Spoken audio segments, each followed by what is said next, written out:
Emmanuel, j'ai une bosse de bison dans le cou. La dernière vertèbre cervicale, les processus épineux sont plus longs. C'est un mot qui peut sembler compliqué, mais vous allez voir, c'est assez facile à comprendre. Si vous passez votre main derrière votre cou et que vous palpez doucement, vous allez sentir des petites bosses alignées sur le long de la colonne vertébrale. Ces bosses, eh bien, ce sont vos processus épineux. Chaque vertèbre de votre colonne possède un prolongement osseux qui pointe vers l'arrière. Une des raisons pour lesquelles ils sont importants, c'est qu'ils vont servir d'ancrage. Beaucoup de muscles et de ligaments qui contrôlent vos mouvements du cou s'attachent à ces structures. Ils protègent la moelle épinière en formant une sorte de rempart osseux et ils jouent un rôle de protection pour des structures nerveuses à l'intérieur de la colonne. Grâce aux muscles qui y sont attachés, ils participent au mouvement du cou comme tourner la tête, se pencher ou regarder vers l'arrière. Dans la région cervicale, les processus épineux sont plus petits et certains sont plus inclinés vers le bas. Mais il y en a un qui est très facile à repérer, soit celui de la 7e vertèbre cervicale, C7.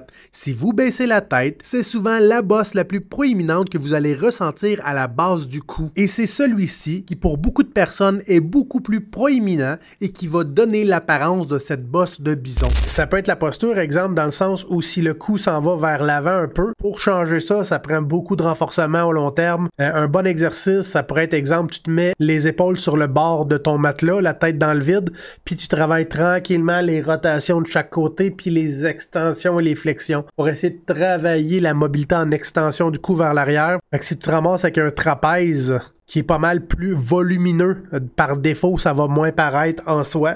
Fait que tu peux travailler sur ton trapèze avec des shoulder shrugs. Bref, tous les exercices qui vont venir travailler ce muscle-là, ça peut faire en sorte que tu vas le voir moins apparent. Les bosses de bison, quand c'est pas bénin comme ça, puis c'est juste de la génétique, ça peut être un syndrome de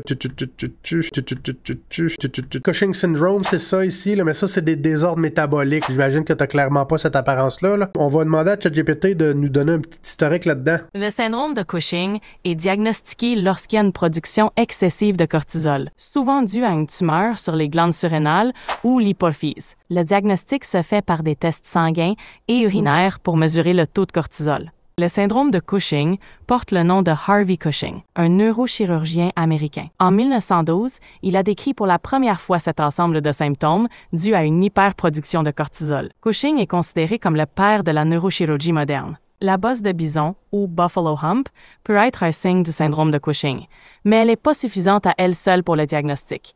Les symptômes du syndrome de Cushing incluent prise de poids, surtout au niveau du tronc et du visage, visage lunaire, amincissement des bras et des jambes, faiblesse musculaire, peau fine et fragile avec des ecchymoses faciles, vergetures violacées, surtout sur l'abdomen, hypertension artérielle, hyperglycémie ou diabète, troubles de l'humeur comme la dépression ou l'anxiété, chez les femmes, troubles menstruels, diminution de la libido et dysfonction érectile. Ce sont les symptômes principaux à surveiller pour un diagnostic complet. Merci beaucoup. Passez une belle fin de soirée. Bye! On a Dada qui dit « Je suis tombé en ski et je n'arrive plus à faire l'extension du genou. Shit! »